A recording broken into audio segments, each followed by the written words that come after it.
Jobava London is like the polite librarian that's secretly an MMA champion. It is the opening that's gonna make your opponent beg for survival within the first 15 moves. For simplicity's sake, the video will be split into two parts, lines with bishop to f5 and pawn to e6. So make sure to watch it till the end if you wanna become the smartest person in your room. So without further introduction, let's dive right into the games that I prepared. Dear AB, Capybara, and Jobava lovers, of course, welcome back.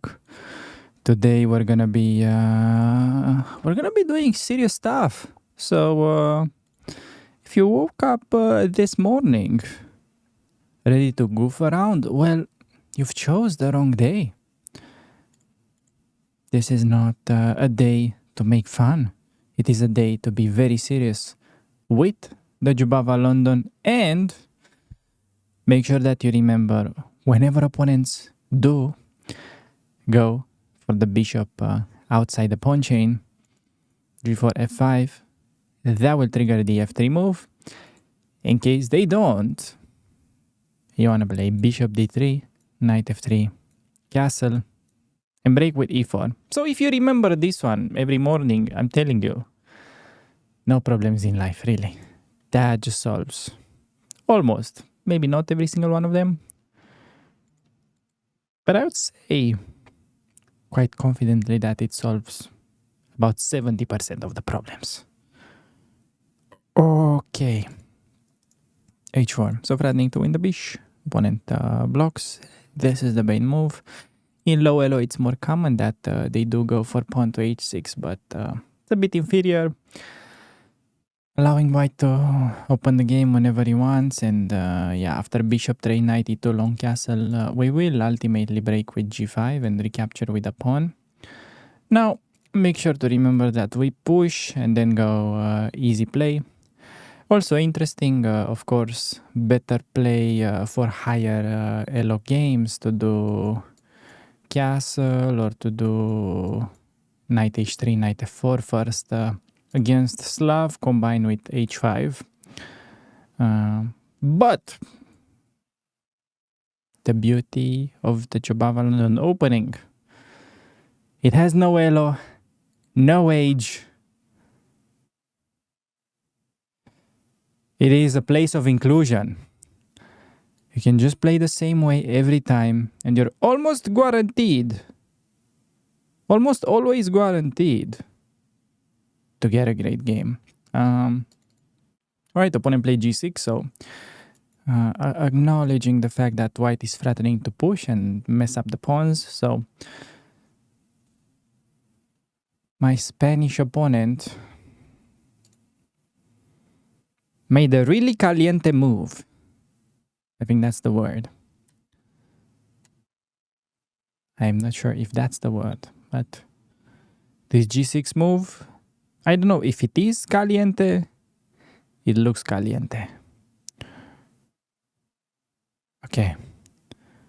Una más sólidas de cambio. G6. Alright, opponent plays c5. So, castle and e4 are the moves that we were about to play next. When opponent plays c5, that does come with a drawback of weakening d5 square. So I don't think c5 is best. Actually, I am pretty sure that he is supposed to go knight e6 question mark or bishop g7 castle. I don't remember. I don't remember anymore. Okay.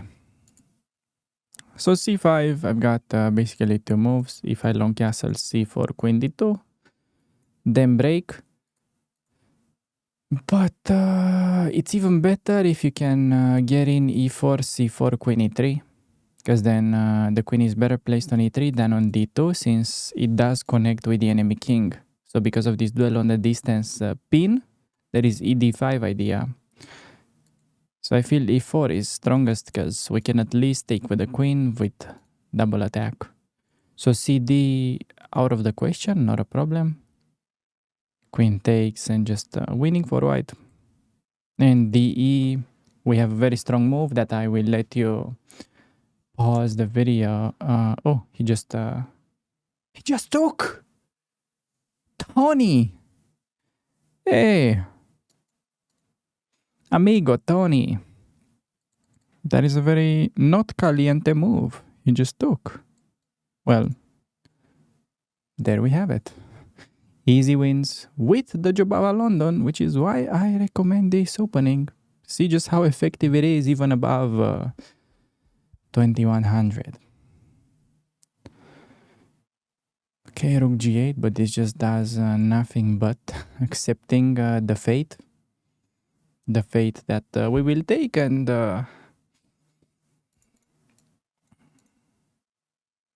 just gonna have an extra pawn.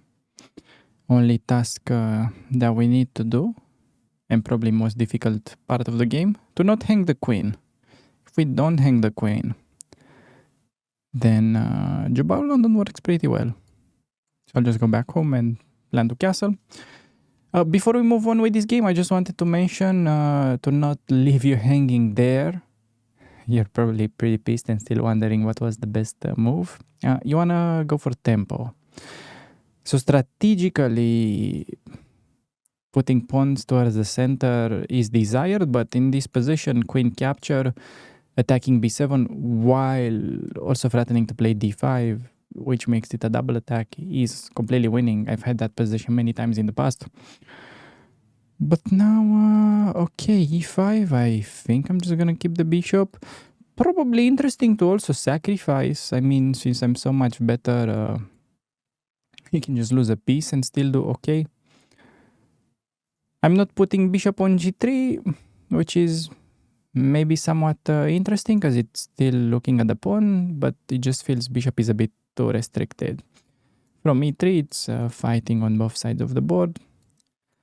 Knight b6, I want to watch out for knight c4. So I can either play b3, I can play the move queen d3, or I can completely ignore with a long castle. Taking on b6, maybe not the worst. Maybe not the worst. Bit counterintuitive because bishops are better than the knights, so I don't want to give it up like that.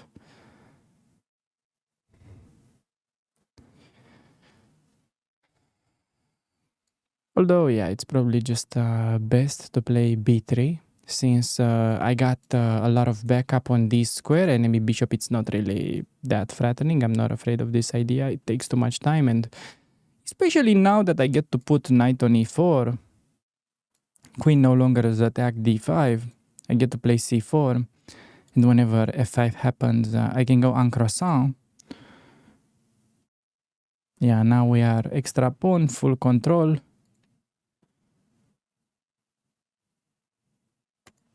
We are about to start the fiesta.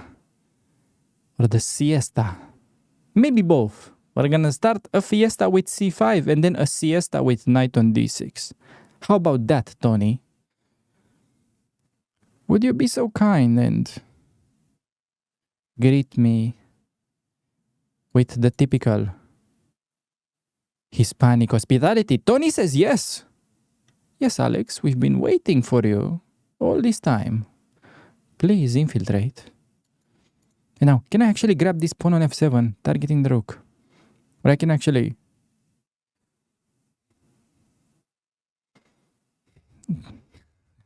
just knight on a8. Knight on a8 is pretty funny. You know what? Respect to that knight on a8.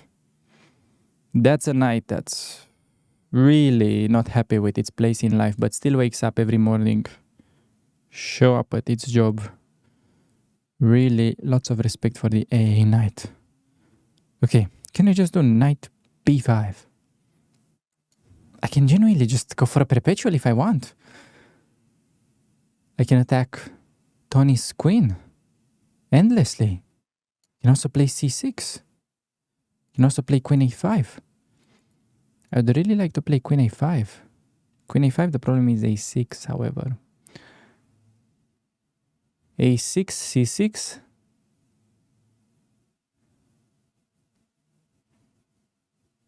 Can I do that? Oh, Tony. Tony.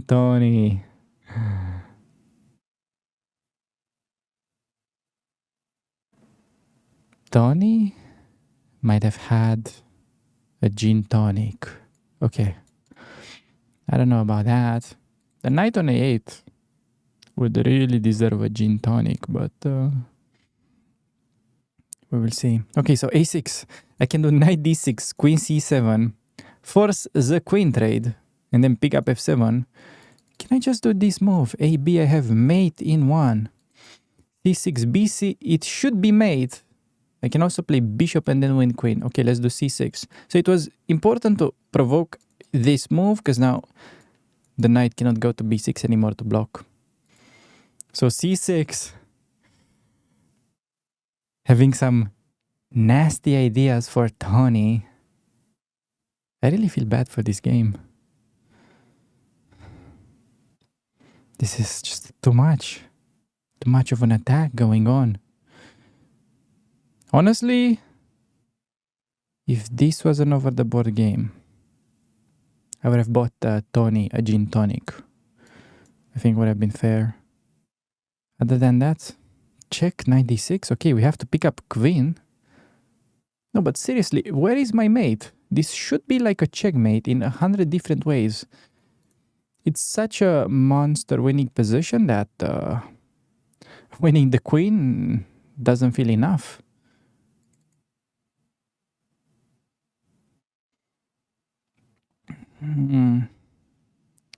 How about the take?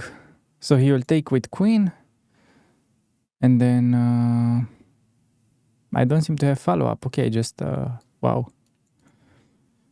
I'm not sure this was so clever. I mean, I lost 2 minor pieces for the queen, but should still be, of course, easy win. Okay, Tony is coming back. Don't count my boy Tony out yet. Okay. This is annoying because whenever you have a completely winning position against your opponent, they start to play better if you especially win out of the opening. People are generally more okay with losing a fighting game, but don't want to lose without a chance.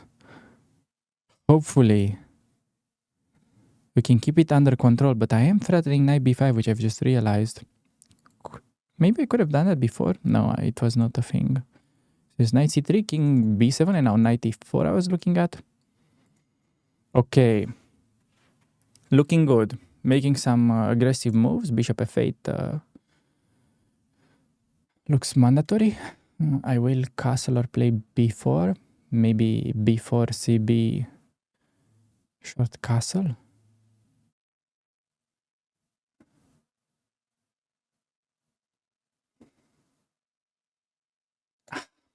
Not a lot of time. So I'll play this move. If cb... I actually have trade. I forgot that the rooks are no longer connected after his last move. But yeah, this move. Knight c5 or d6 or both. Yes, I have to play d6. Now preparing this move. So I'm cutting bishop's path. Okay, check. I'm connecting pawns. I'm opening up rook. Rook can also open up there.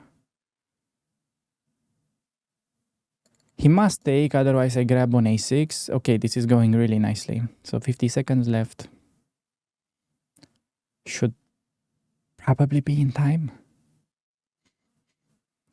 We will see.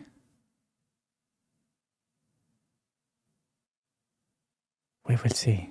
We shall see. You should watch till the end. Don't you dare to ever close my videos before the outro. I don't have an outro, but you get it. Okay.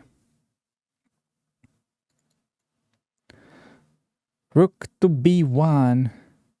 Where is my mate? Oh, he went there. Yeah, but I can do it actually this way. So I still take, but I get to open up queen. I don't take with the pawn because I'm blocking path of my pieces. So this is cleanest way actually. And now my queen infiltrates. Queen infiltrates and says, Hello to Tony. Hello. Hi. Okay, king e2. I could have done rook h2 for the aesthetic, but... no, I should have done castling. My favorite move in chess is to castle and force resignation. Forgot to do it here. Big blunder. Big blunder, but okay. I'm sorry, Tony. That was a little bit disrespectful opening from me, but yeah, that's just what happens if you go for the early c5. Got a castle and then maybe b5, maybe knight a6 with interesting play for black. But all in all, feel like a decently played game. So yeah, really not that much to add. So I think with that being said, we can just move on to the following game. Welcome back, everybody. We are getting ourselves another white game, and I am speaking dangerously close to this microphone, so let me adjust that. And okay, we do get bishop outside the pawn chain. I was about to say bishop outside the pawn storm. That would have been new. And yes, whenever you see bishop on f5 or bishop on g4, when black has played d5 and okay, you have starting position of Jobava London, that will trigger the move f3, preparing g4, h4. And let's see. Okay, opponent chooses the h6 setup. Now, interesting is if he goes back. That would actually be quite interesting. But of course, most people go to h7 and we're going to go to normal lines. Also, by the way, common low elo mistake. Okay, not really mistake, but leading to strange play. Bishop e6 or bishop d7. These moves are usually not that bad according to the computer. The positions are quite fascinating to analyze. But yes, against h7 standard scheme, the plan is to go bishop d3 and take with the queen, while meeting the quick bishop d6 with the concept that you want to recapture with the knight in the pawn storm. So by default, we need to protect f4 with the knight. We're going to use the undeveloped knight, of course, to speed up opening process, and we have a choice between e2 square and h3. Now, naturally, e2 closer to the middle is more logical, but it's blocking the bishop.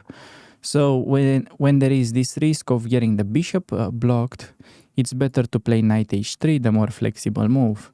So ready to capture an f4 with a knight, and keeping option to play bishop d3 next. Notice that I am not rushing to take. This is common mistake. If you take, then enemy queen gets to knock at your door. So I'm not rushing. I let him take to improve the knight. Notice that opponent needs to waste time on playing a queen c7 move. He's struggling to develop the knight because that would give a free bishop. It's actually a funny mistake. Happens from time to time. People miss it. Mutual blind spot. So he wastes tempo on queen c7, and now I can either trade, go queen d3 long castle, or play queen d2 long castle. I think for simplicity's sake, make this trade to open up path for your queen, and then you just do this. Just, okay, make sure to ignore this. Let the opponent take. And yeah, after we castled, pretty much having developed all the pieces, only now we're gonna go for the trade. Why are we going for the trade and we're not pushing g5? Because this is an important rule that you want to keep in the back of your mind in general before you start aggressive options and going for an attack. You want to make sure that your army is ready pretty much. So you don't want to go to the attack with a knight on the edge of the board. So I want to improve the position of this knight and only then start the g5 push. If this knight was on e2, closer to the middle, I would have already pushed g5. But with the knight misplaced on the edge of the board, I will take just to open up square, and only then we will go for a g5 push. So next move, we do this. Okay. These positions are fairly balanced, actually, equal. I normally try to make the argument that white has the easier game. We will see if that's the case. I've analyzed these positions quite a lot. I've also did interesting experiment here. I've played quite a lot of games against the Lichess Stockfish. I've put myself on the black side just to see how the computer destroys me, and then try to learn from those. But knight h7 is already a move that's kind of on the wrong path. To be honest, it was already not so easy for him to play. But knight h7, we have a choice between either taking or going g6, which is the move that I would much rather play. Forcing fg, knight takes, or even queen takes. Rook has to go probably to e8. We have a situation with an unprotected knight. There might be tactics. There is knight e5 move. Double attack. Okay, g6, we might get quick win. Let's see. So g6. He goes back. Yeah, I'm not sure this was working, but yeah, just try to think about that variation. Fg, knight takes, rook e8, knight e5. Opponent cannot take twice on e5 because at the end the knight on h7 drops, and after knight e5 I'm actually threatening both his h7 knight, and I'm also threatening to play knight f7 fork. So looked like I was getting a forced win in that variation, so why he went back. But gf7, it's not gonna be so easy for him to regain the pawn. I mean, yes, you can try to play this move, but now all sorts of questions are possible, like knight g6, or maybe even simple move with long-term pressure on g7. It certainly looks quite juicy for white. Knight g6 take with queen. I am threatening pawn on g7. You can go maybe rook df8. I take on g7. He takes queen f7, pretty much forcing me to take. Takes rook f7. I have hanging pawn on f3. I do have extra pawn. Although it does feel like his pieces are starting to really activate, and I'm not going to have an easy way to make progress. So I don't like this move because maybe it keeps extra pawn, but opponent gets pretty active. So I would think that probably it is better to play it slow. Focus on backward pawn on g7. I can even fix the weakness, and then methodically double up. I can also just start rook g3. The only move that kind of bothers me is whether he can play e5, but after de, knight takes, I have queen d4. So I'm attacking a7. And I'll put rook on g3 because in this line, I'm also having, after knight e5, I have pawn on f3 protected nicely by the rook. So multi-purpose move, rook g3. We have main target g7 on open file. Also, silent weak pawn on f7. This is how I like to call this. It's the name that I came up with for my upcoming book. Pawn on e6. It's a silent weak pawn because it looks normal. It's connected to the other pawns, but it cannot be protected by a black pawn, which is why it's a weakness, a silent weakness. A more obvious weak pawn is, let's say, like this one on g7, it's placed on open file. Or in case it was like this, isolated pawn. For instance, this one is more obvious as a weakness. Now he does go e5. I don't want to retreat, so taking with queen d4 is what I was thinking to do. It's possible in some lines to just go back, but capturing seems just too strong here. Notice how I have pawn nicely guarded, and now double attack after queen d4. Not so easy if the knight moves. I also have rook takes g7 ideas. And my opponent went for e5 because, well, if he doesn't go for it, I can slowly build up. h5, knight e2, knight g6, trade knights, bring other knight on f4 maybe. That was a possible plan.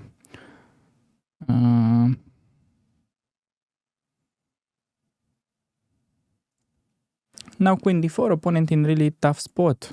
Will he play knight d7, try to keep my queen's path closed? Knight d7, I mean I have free pawn at the very least. Which I probably should just take. No reason why not to take a free pawn like that. I'm thinking, yes, knight d7, lesser evil, connecting rooks as well. Knight c4, but what am I missing? Feels a bit too much to give up rook on the 7th rank. So he wants to trade, go queen e8, e3 will be attacked. I can take on a7, forcing queen e3, we trade, his knight ends up being on e3. I've got a rook on g7.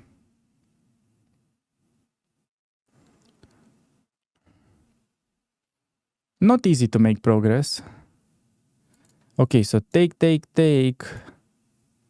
Can also just play b3 if I want to get rid of this horse immediately. It's quite a strong knight.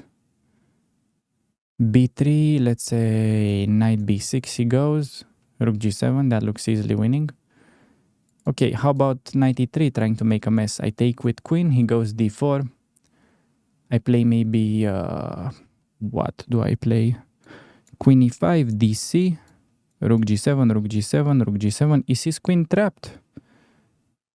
It's almost like his queen is trapped. Yes, this is nice. Okay, I'll play b3. So just try to get rid of his most annoying piece instantly.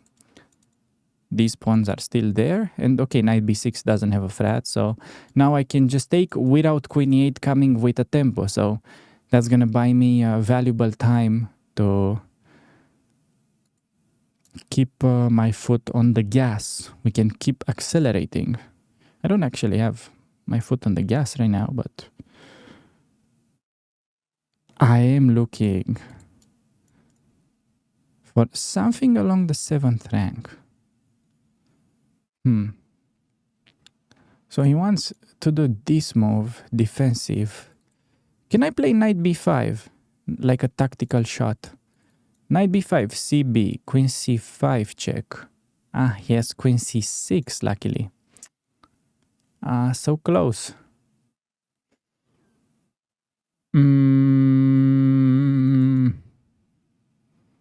Okay, where can I go? 1 minute left on the clock. This is possible, but just feels like so slow. Maybe it's actually quite deadly. Knight d7. I want to make knight b5 work, but I don't see how. cb.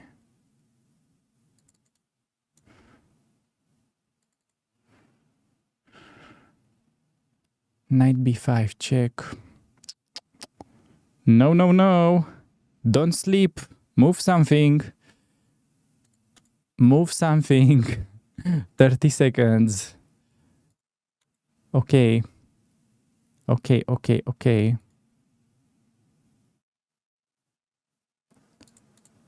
Just try to undermine him? I mean, I don't know. Has to play b6. I put maybe... Okay, cannot move this knight. Need to watch out for knight e6. b6, maybe I will be in time with knight takes d5 trick. Kinda doubt there is knight e5, needs calculation.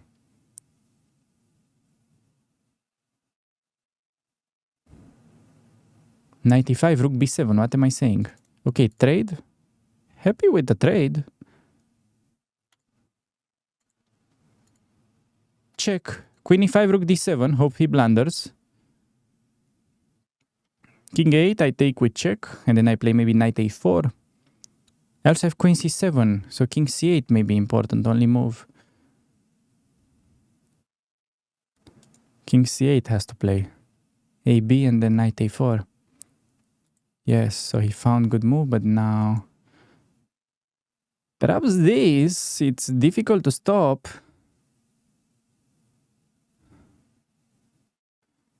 How do you stop it? King a8, queen c7, queen e3, king b1, important. Yes. Ah, what? Nah, this douchebaggery cannot resist. Can just take. And yes, douchebaggery is my new favorite word. There you go. You can also use it yourself. I own the rights for that word, but I'm so kind that I will let you use it. Rook d7, nice move, of course. Removing defender of 4 king square. Now we get to infiltrate. Okay, I shouldn't mess around. 10 seconds. I should actually take this seriously for a second.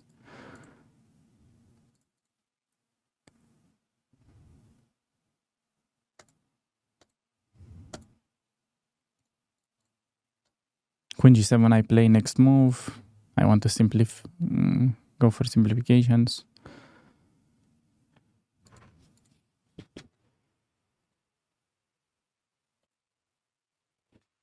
Don't mate me.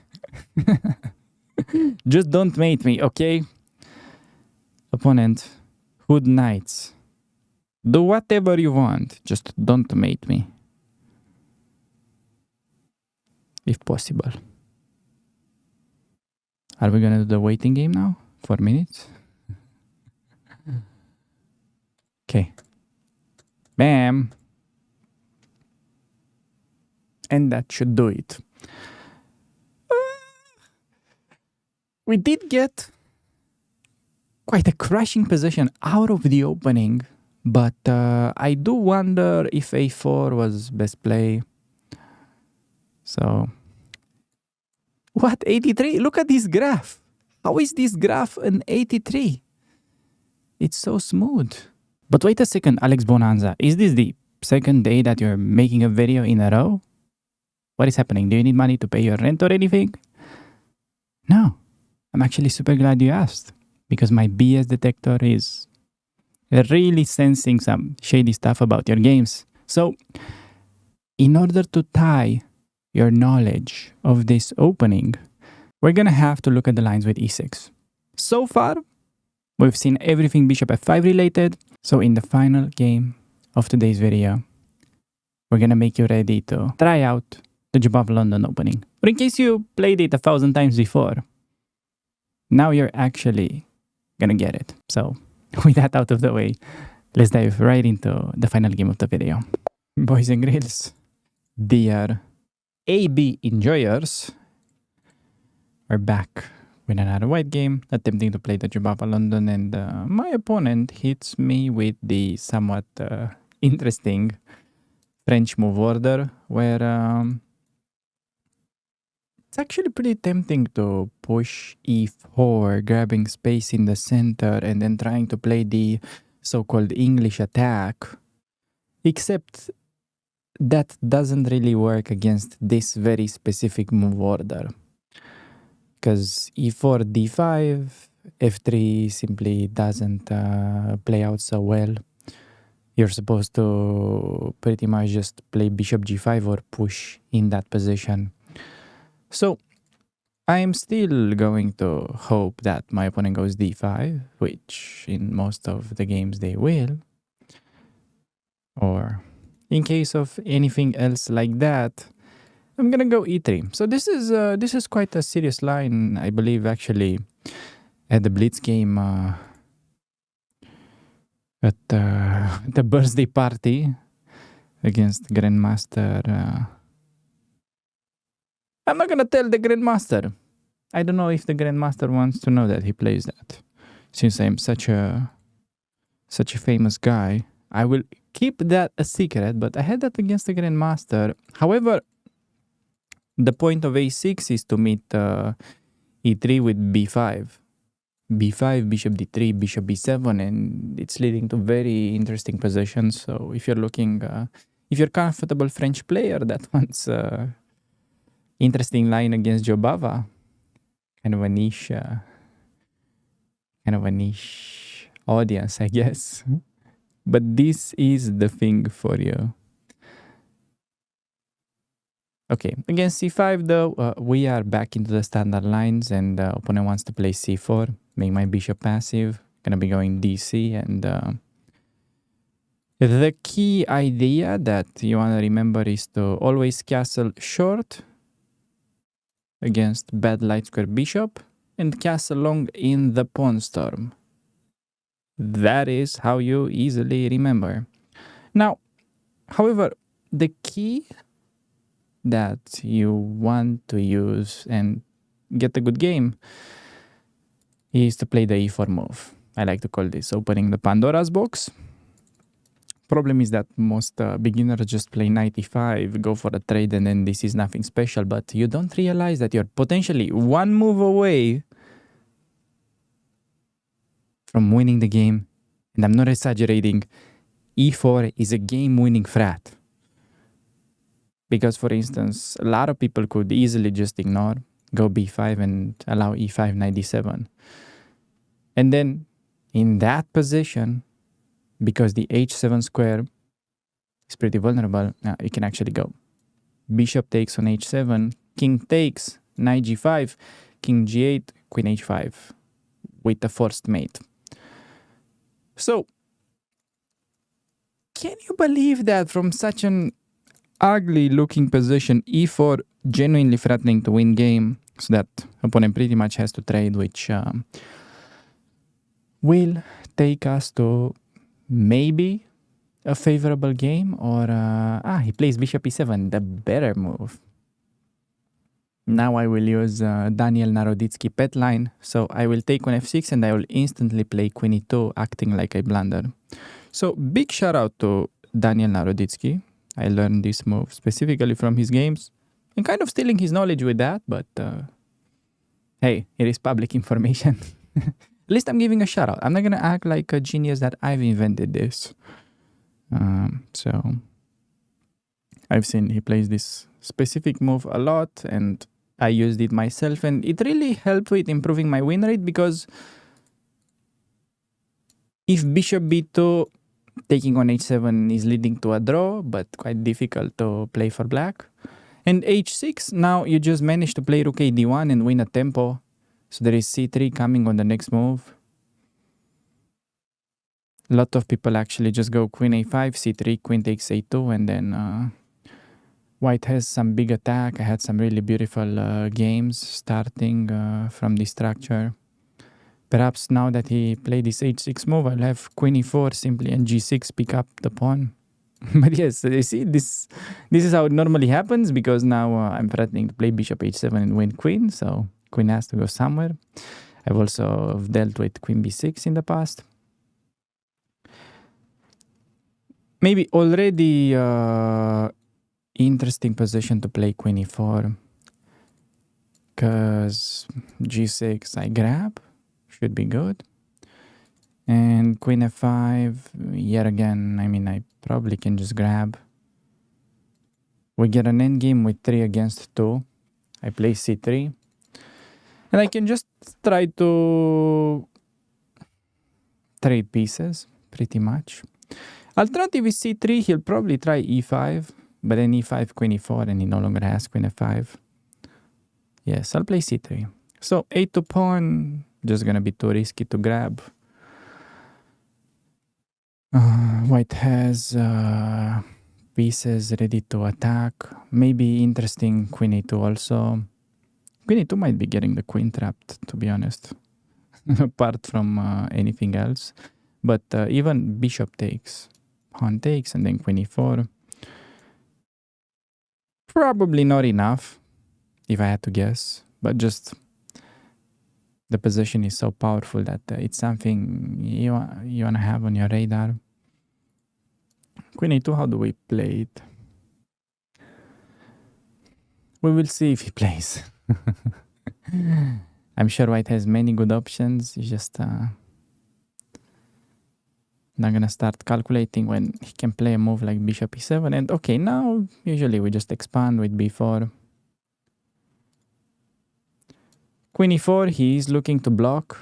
So knowing that, I'm gonna wait a little. Expecting queen h5, I think maybe the best move, but queen b6, Now there are a4, a5 ideas, and also one of my favorite maneuvers in this structure to bring the knight. Queen e4, he still has f5.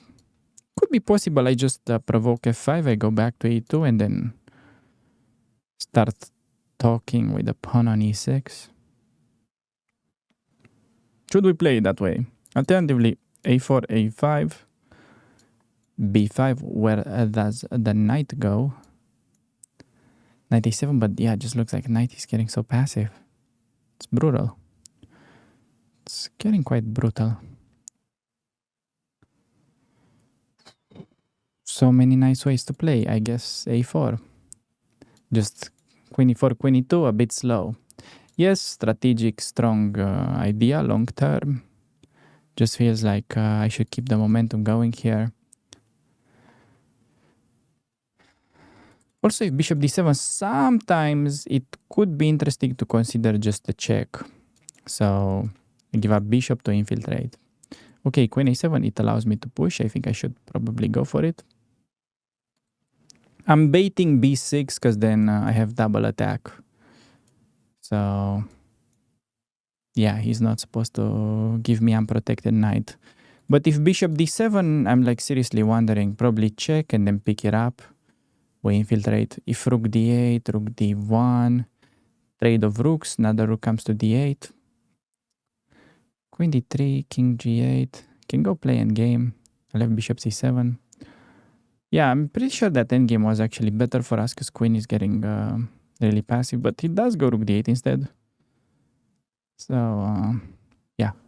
Hopefully that line was not too fast and too complicated. I'll try to add the chessboard in the editing to help you visualize what I was thinking. But yeah, rook d8. Bro. Bishop c7. Rook d7. Bishop b6. Queen b8. How passive can you really get in a chess game? The answer? Very. Watch my opponent. So there is this move as well. Problem for my opponent is that he doesn't have a follow-up. Bishop d7 will be problematic. Could also just play h3 and wait, but knight e5... I'm tempted to think that the trade somewhat helps us. Because we're gonna have attacking queen moves afterwards. So I'm going for the trade. This feels like powerful play. Still, he's gonna be in trouble with this bishop d7. Also now not possible because I take and then I have check, pick up the rook. And after trade, I will have queen g4, idea to create weaknesses. f6, maybe queen g6 to infiltrate. Or simply f6, bishop back. Could be a play. Yet again, the queen cannot be brought back into the game unless you play b6, but b6, ab, and then there is risk of unprotected rook that can be vulnerable to queen e4. See bishop d7, and now I was looking at this idea. Wow, many things. I have 2 minutes on the clock. This, and that to consider. Okay, so queen g4, let's just do a bit of quick calculation. I don't know, queen e4, g6. Bishop c7 is easiest to calculate. He will go rook c8. I mean, I can go bishop b6, queen back, check him, king takes, rook d7, tempo move. Has to move bishop, but then I have queen e4, win b7. So I'll keep it very, very simple. Maybe attacking can be more precise, but when I see easy combo that wins material for sure, I will usually pick that. I'm a weak player. I will usually go for the free pawn, okay? You bring here Firouzja. Maybe he'll play for mate. Firouzja might play for mate. I will go for the free pawn. I'd argue that's the better choice for beginners even. Can I go check? I can check. Yeah. That's what I wanted. I've been sitting on this tactic for for a few months. No, actually, these tactics happen so often in Jobava, you don't get to wait to play them. They just happen almost every game. Targeting bishop, pawn vulnerable, 24. Just look at the rook on a8. With rook on a8, there is no mate. It rhymes, but it's not true. Not everything that rhymes, it's true. You guys thought every song, let's say specifically, every rap song that you listen to is true? Maybe some of them are. Maybe a few, but not like all of them. Okay. I should stop spitting nonsense and grab. So I grab twice, rook c8. Pawn is under attack on c3. I have rook c1, easy move, but then bishop b4. So if I trade queens, I mean, I'm letting the advantage slip. I should play for domination. So yes, I have to keep this on the board because I almost completely blew the game. I wanted to take with queen, but then I realized he was getting too much pressure on the pawn. Now I just get to casually keep and also have the turn. I have such a central queen. Really no reason why to exchange it. And now, simple move like rook d1. I want to play. He wants bishop d8 though. So maybe just queen c6 to try to make the argument that okay, rook is gonna be unprotected, so I guess it's relatively easy argument to win. Could have also considered the queen f3, because bishop d8 I had queen f7. Just something against bishop d8. So expecting rook, okay, rook f8 cannot be played. Yeah, just tough position for my opponent. Next up, I think I'm ready to play rook d1, rook d7. Wait, so he played bishop f8, but that's not with the tempo. Just getting ready to infiltrate. 40 seconds left on the clock, but so far we have everything under control. Ideally, I'd rather make a Luft in the near future, although it's not forced. Tries to fight for the file. I will just put rook on d7 so that when he takes, I activate my queen. This way I keep firm grip over the position. So he will probably take and then play queen e8, where I can exchange and go king f1. Bring my king to the middle, closer to the pawns. Not even needed to play for Luft. Okay, let's play king f1. Idea to take next. Yeah, so he'll do queen e8 now, exchange, bring my king. I have breakthrough sacrifice. No, I don't even need to sacrifice, but might be nice. This idea to trade rooks and simplify. Okay, king d3, let's just bring king closer. Happy to do that in case. Yeah, okay, king c2, so I'm not allowing rook infiltration and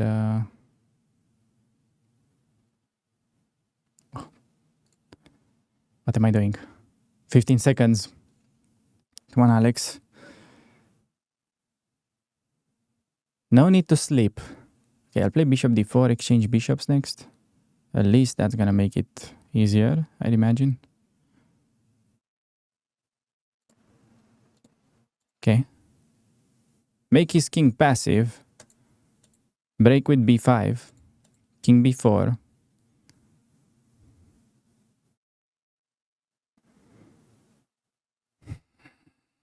King e8, I will have rook on the other side. Okay, nice. Rook a6 still has and rook d6, but I take and I push a6.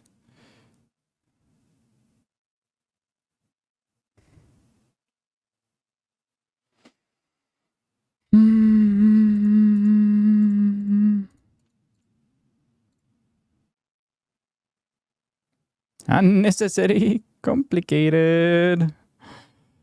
But okay, rook d5, king c4, and then a7 is an easy win, luckily. Rook a5, a7, and I have this first move. I'll promote and I win the rook. It's nice trick.